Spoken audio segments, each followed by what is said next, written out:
ದೇಶಕ್ಕೆ ಬೃಹದಾಕಾರವಂತ ಲಿಖಿತ ಸಂವಿಧಾನ ಕೊಟ್ಟಿರ್ತಕ್ಕಂಥ ಮಹಾನುಭಾವನ್ನ ಯಾವುದೇ ರಾಜಕೀಯ ಪಾರ್ಟಿಗಳಾಗ್ಬೋದು ಅವರಿಗೆ ರತ್ನಗಂಬಳಿ ಹಾಕಿ ಅವ್ರನ್ನ ಸಂಸತ್ಗೆ ಆಹ್ವಾನ ಮಾಡಬೇಕಾಗಿತ್ತು, ಅವಿರೋಧವಾಗಿ ಆಯ್ಕೆ ಮಾಡಬೇಕಾಗಿತ್ತು. ಆದರೆ ಅಂದಿನ ಯಾರು ಆಳ್ವಿಕೆ ಮಾಡ್ತಾ ಇರ್ತಕ್ಕಂಥ ಕಾಂಗ್ರೆಸ್ ಸರ್ಕಾರ ಆ ಕೆಲಸ ಮಾಡಲಿಲ್ಲ. ಡಾಕ್ಟರ್ ಬಾಬಾ ಸಾಹೇಬ್ ಅಂಬೇಡ್ಕರ್ ಅವರು ಚುನಾವಣೆ ಸ್ಪರ್ಧೆ ಮಾಡಿದಂಥ ಸಂದರ್ಭದಲ್ಲಿ ಅವರ ವಿರುದ್ಧವಾಗಿ ಒಬ್ಬರ ಅನಕ್ಷರಸ್ಥನ ನಿಲ್ಲಿಸಿ ಚುನಾವಣೆಯಲ್ಲಿ ಡಾಕ್ಟರ್ ಬಾಬಾ ಸಾಹೇಬ್ ಅವರನ್ನು ಸೋಲಿಸಲೇಬೇಕು ಅನ್ನೋ ಕಾರಣಕ್ಕೋಸ್ಕರ ಅಂದಿನ ಪ್ರಧಾನಮಂತ್ರಿ ಆಗಿದ್ದಂಥ ನೆಹರೂರವರು ಬಂದು ಎರಡೆರಡು ಬಾರಿ ಆ ಒಂದು ಕ್ಷೇತ್ರದಲ್ಲಿ ಬಂದು ಚುನಾವಣೆ ಪ್ರಚಾರ ಮಾಡಿ ಸೋಲಿಸ್ತಾರೆ. ಇದೊಂದೇ ಅಲ್ಲ, ಡಾಕ್ಟರ್ ಬಾಬಾ ಸಾಹೇಬ್ ಅಂಬೇಡ್ಕರ್ ಅವರು ತೀರ್ಕೊಂಡಂಥ ಸಂದರ್ಭದಲ್ಲಿ ಅವ್ರನ್ನ ಶವ ಸಂಸ್ಕಾರ ಮಾಡೋಕ್ಕೆ ಡೆಲ್ಲಿನಲ್ಲಿ 3 ಅಡಿಗೆ 6 ಅಡಿ ಜಾಗ ಕೊಟ್ಟಿಲ್ಲ. ಅದೇ ಗಾಂಧಿ ಕುಟುಂಬಕ್ಕೆ 50 ಎಕರೆ 60 ಎಕರೆ 70 ಎಕರೆಗಳು ಅವ್ರಿಗೆ ಸಮಾಧಿಗಳು ಜಾಗ ಕೊಟ್ಟು ಅವ್ರಿಗೆ ಏನು ಸ್ಮಾರಕಗಳು ಮಾಡಿದ್ದಾರೆ. ಆದರೆ ಈ ದೇಶಕ್ಕೆ ಸಂವಿಧಾನ ಕೊಟ್ಟಂಥ ಬಾಬಾ ಸಾಹೇಬ್ ಅಂಬೇಡ್ಕರ್ ಅವರಿಗೆ 3 ಅಡಿಗೆ 6 ಅಡಿ ಜಾಗ ಕೊಡೋಕ್ಕೆ ಮನಸ್ಸು ಬಂದಿಲ್ಲ. ಅದೊಂದೇ ಅಲ್ಲ, ದಲಿತರಿಗೂ ಯಾವುದೇ ರೀತಿಯಲ್ಲಿ ಅನುಕೂಲ ಮಾಡಿಲ್ಲ ಆ ಒಂದು ಕಾಂಗ್ರೆಸ್ ಪಾರ್ಟಿ. ದಲಿತರ ಪರವಾಗಿದ್ದೀವಿ ಅಂತ ಮೋಸ ಮಾಡಿಕೊಂಡು ಸುಳ್ಳು ಹೇಳ್ಕೊಂಡು ದಲಿತರನ್ನು ವೋಟ್ ಬ್ಯಾಂಕ್ ಆಗಿ ಪರಿವರ್ತನೆ ಮಾಡ್ಕೊಂಡಿದ್ರು. ಅದು ಅವತ್ತು ನಡೀತಾ ಇತ್ತು, ಇವತ್ತು ನಡೀತಾ ಇತ್ತು. ಬಂಧುಗಳೇ, ಏನು ಇವತ್ತಿನ ದಿನ ಗ್ಯಾರಂಟಿ ಸ್ಕೀಮ್ಗಳು ಅಂತ ಹೇಳಿದ್ದಾರೆ. ಆ ಗ್ಯಾರಂಟಿ 5 ಗ್ಯಾರಂಟಿಗಳಿಗೋಸ್ಕರ ಅಂತ ಹೇಳ್ಬಿಟ್ಟು ಇದು ಮಾಡಿ ಏನಂತಂದರೆ ನಮ್ಮ ಜಾಬಿಂದನೇ ತೆಗೆದು ಇನ್ನೊಬ್ಬರು ದುಡ್ಡು ಕೊಡ್ತಾ ಇದ್ದಾರೆ ಅಂತ ಹೇಳ್ಬೋದು.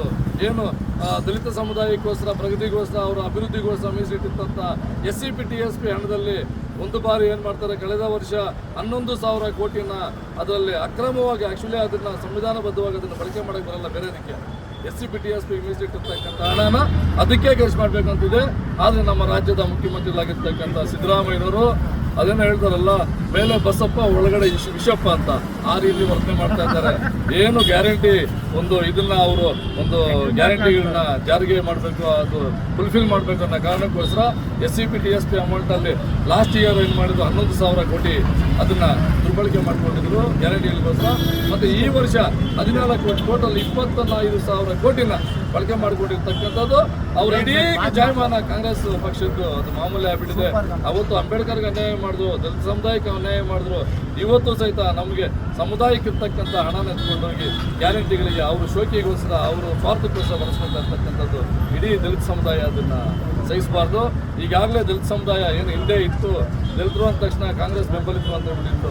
ಆದರೆ ಅವರ ಮೋಸನ ವಂಚನೆ ಅವರೆಲ್ಲ ವಿಚಾರಗಳನ್ನ ತಗೊಂಡಿರ್ತಕ್ಕಂಥ ನಮ್ಮಲ್ಲಿ ಕೂಡ ದಲಿತ ಸಮುದಾಯ ಇವತ್ತು ದಿನ ತುಂಬ ಬುದ್ಧಿವಂತರಿದ್ದಾರೆ, ಅಷ್ಟು ಈಸಿಯಾಗಿ ಇದು ಮಾಡಲ್ಲ. ನರೇಂದ್ರ ಮೋದಿರವರು ಬಂದ ಮೇಲೆ ಯಾವ ರೀತಿ ಸಂವಿಧಾನ ಗೌರವಿಸಿದ್ದಾರೆ. ಏನು ಹಿಂದೆ ಬಾಬಾ ಸಾಹೇಬ್ ಅಂಬೇಡ್ಕರ್ ಅವರ ನಿಧನವಾದಂಥ ಸಂದರ್ಭ ಕಾಂಗ್ರೆಸ್ ಅವರು 3 ಅಡಿ 6 ಅಡಿ ಜಾಗ ಕೊಟ್ಟಿಲ್ಲ ಡೆಲ್ಲಿನಲ್ಲಿ.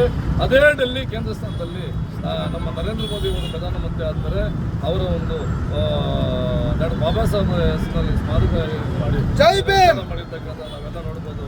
ಡಾಕ್ಟರ್ ಬಾಬಾ ಸಾಹೇಬ್ ಅಂಬೇಡ್ಕರ್ ಅವರು ಹುಟ್ಟಿದ ಸ್ಥಳ ಆಗ್ಬೋದು, ವಿದ್ಯಾಭ್ಯಾಸ ಮಾಡಿದ ಸ್ಥಳ ಆಗ್ಬೋದು, ಅವರು ಬೌದ್ಧ ಧರ್ಮಕ್ಕೆ ದೀಕ್ಷೆ ತಗೊಂಡಂಥ ಸ್ಥಳ ಆಗ್ಬೋದು, ಮತ್ತು ಅವರು ಏನು ನಿಧನ ಹೊಂದಂಥ ಸ್ಥಳ ಆಗ್ಬೋದು, ಮತ್ತು ಅವ್ರನ್ನ ಶವ ಸಂಸ್ಕಾರ ಮಾಡಿರ್ತಕ್ಕಂಥ ಸ್ಥಳ ಆಗ್ಬೋದು.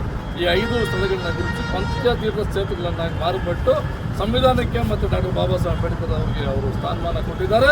ಮತ್ತು ಅದೇ ರೀತಿ ಮಾಡ್ತಾ ಇದ್ದಾರೆ ಬಂಧುಗಳೇ. ಮತ್ತೊಂದು ಇನ್ನೊಂದು ಕಾಂಗ್ರೆಸ್ ಅವರ ಬೂಟಾಟಿಕೆ ಮಾತುಗಳಿದ್ದಾವೆ.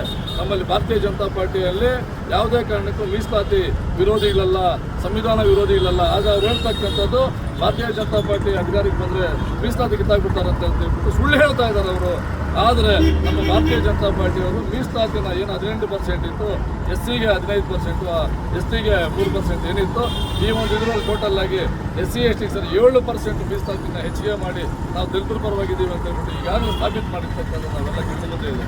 ಹಾಗಾಗಿ ದಲಿತ ಸಮುದಾಯ ಎಚ್ಚೆತ್ತುಕೊಂಡಿದೆ. ಯಾವುದೇ ಕಾರಣಕ್ಕೂ ಅವರು ಕೂಟಾಟಿಕೆ ಮಾತುಗಳಿಗೆ ಬೆರಗಾಗಲ್ಲ. ಇನ್ನು ಮುಂದೆ ಯಾವ ರೀತಿ ಕಾಂಗ್ರೆಸ್ಗೆ ಪಾಠ ಕಲಿಸಬೇಕು ಅದು ಆಲ್ರೆಡಿ ಶುರುವಾಗಿದೆ. 3ನೇ ಬಾರಿ ದೇಶದ ಪ್ರಧಾನಮಂತ್ರಿಯಾಗಿ ನರೇಂದ್ರ ಮೋದಿ ಅವರು ಗೆಲ್ಲೋದು ಶತಸಿದ್ಧ, 3ನೇ ಬಾರಿ ಪ್ರಧಾನಮಂತ್ರಿ ಆಗೋದು ಶತಸಿದ್ಧ. ಆದರೆ ನಮ್ಮ ಕೋಲಾರ ಜಿಲ್ಲೆಯಿಂದ ಏನು ನಮ್ಮ ಮೈತ್ರಿ ಅಭ್ಯರ್ಥಿ ಮಲ್ಲೇಶ್ ಬಾಬು ಅವರು ಇದ್ದಾರೆ, ಆ ಮಲ್ಲೇಶ್ ಬಾಬು ಅವರಿಗೆ ನಮ್ಮ NDA ಅಭ್ಯರ್ಥಿ ನಮ್ಮ ಸಿಟ್ಟಿಂಗ್ MP ಇದ್ರೂ ಸಹಿತ ರಾಜ್ಯ ಮತ್ತು ಕೇಂದ್ರ ನಾಯಕರ ವರಿಷ್ಠರ ನಿರ್ಧಾರಕ್ಕೆ ಬದ್ಧರಾಗಿ ನಮ್ಮ ಸಂಸದರು ಕೂಡ ಅದಕ್ಕೆ ತ್ಯಾಗ ಮಾಡಿರ್ತಕ್ಕಂಥದ್ದು ಇದರಲ್ಲಿ ಕಾಣಿಸ್ಬೋದು. ಭಾರತೀಯ ಜನತಾ ಪಾರ್ಟಿಯಲ್ಲಿ ಒಂದು ಸಲ ನಿರ್ಧಾರ ತಗೊಂಡ ಮೇಲೆ ಯಾರು ಬೇರೆ ಮಾತಾಡೋಂಗಿಲ್ಲ. ಆ ನಿಟ್ಟಿನಲ್ಲಿ ನಮ್ಮ ಸಿಟ್ಟಿಂಗ್ MP ಕೂಡ ಅದೇ ರೀತಿಯಲ್ಲಿ ಕೆಲಸ ಮಾಡ್ತಾ ಇದ್ದಾರೆ. ಕೆಲಸ ಮಾಡಿ ಮೈತ್ರಿ ಅಭ್ಯರ್ಥಿ ಪರವಾಗಿ ಪ್ರತಿದಿನ ಪ್ರತಿ ವಿಧಾನಸಭಾ ಕ್ಷೇತ್ರದಲ್ಲಿ ಓಡಾಡಿ ಮತಯಾಚನೆ ಮಾಡ್ತಾ ಇದ್ದಾರೆ. ಹಾಗಾಗಿ ನಾವು ಭಾರತೀಯ ಜನತಾ ಪಕ್ಷದ ಕಾರ್ಯಕರ್ತರನ್ನ ಎಲ್ಲನೂ ಸಹ ನಿರ್ಧಾರ ಮಾಡಿದ್ದೀವಿ.